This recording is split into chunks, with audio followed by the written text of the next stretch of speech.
Hello, it's me again. So this is something I wrote September 15th, 2013. So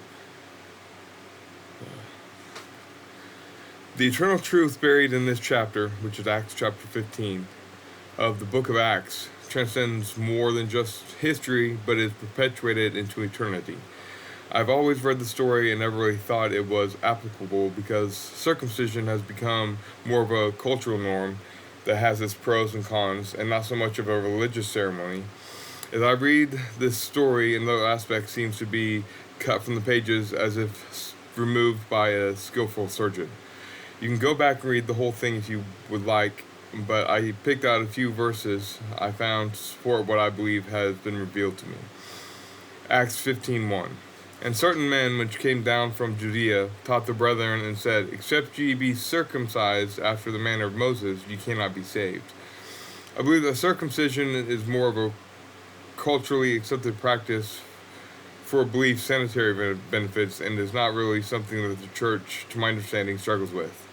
I have never been in a service where the altar call included an outpatient circumcision.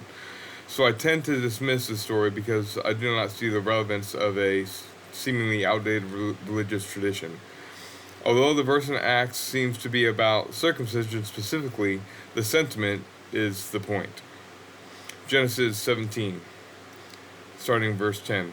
This is my covenant which ye shall keep, between me and you and thy seed after thee. Every man child among you shall be circumcised, and ye shall circumcise the flesh of your foreskin, and it shall be a token of the covenant betwixt me and you. And he that is 8 days old shall be circumcised among you, every man in your generation, he that is born in the house, or bought with money of any stranger, which is not of thy seed. This verse is about circumcision, but really it's about keeping the law. Acts 15:5. But there rose up a certain of the sect of Pharisees which believed, saying that it was needful to circumcise them, but to command them to keep the law of Moses. I believe that this truth, no longer under the law, is one the church grasps and embraces without too much kickback. I don't know of any churches that offer up sacrifices of bulls and goats, but there are several other laws that the church embraces unknowingly. Leviticus 11:44. For I am the Lord your God, and ye shall therefore sanctify yourselves, and ye shall be holy, for I am holy. Neither shall ye defile yourselves with any manner of creeping thing that creepeth on the earth. Leviticus 27. Sanctify yourselves, therefore, and be ye holy, for I am the Lord your God.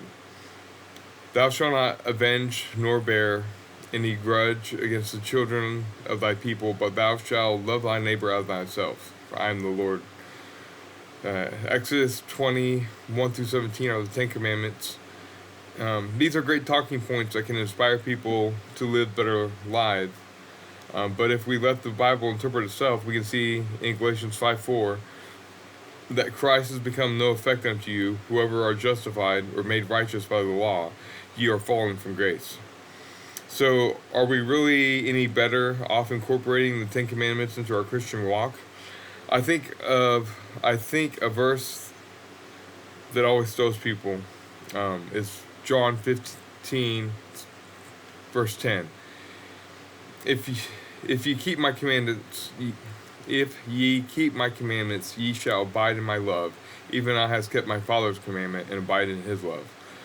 I believe the church tends to throw all of the law I believe the church tends to throw all of the law in with Jesus' commandments, merely through the association of the word commandment. We can see in John 15:12, his one commandment is that you love. John 15:12 says, "This is my commandment, that ye love one another as I loved you."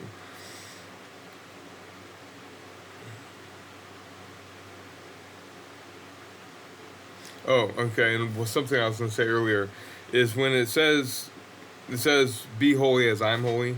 Um, First of all, that was a commandment, and so Jesus said that he completed the law, he fulfilled the law, and so if he fulfilled the law, then that means that we're holy. There's nothing we have to do to be holy, or anything we can do to be more holy.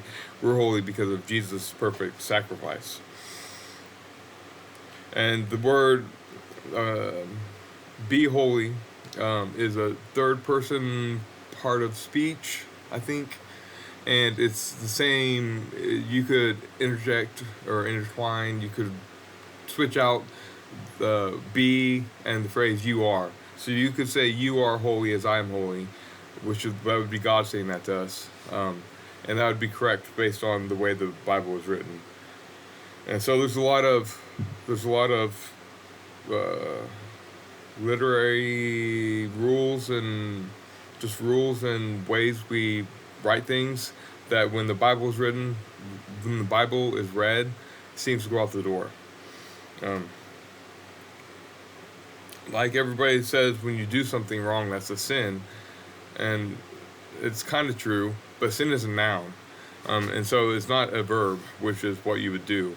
But sin, the noun, can function as a verb if you use a participle, the past, present, or future participle, like sinned, sins, or sinning.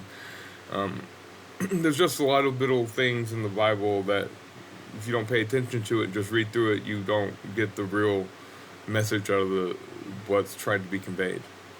Uh, so, be blessed. Have a good day, and I'll talk to you later.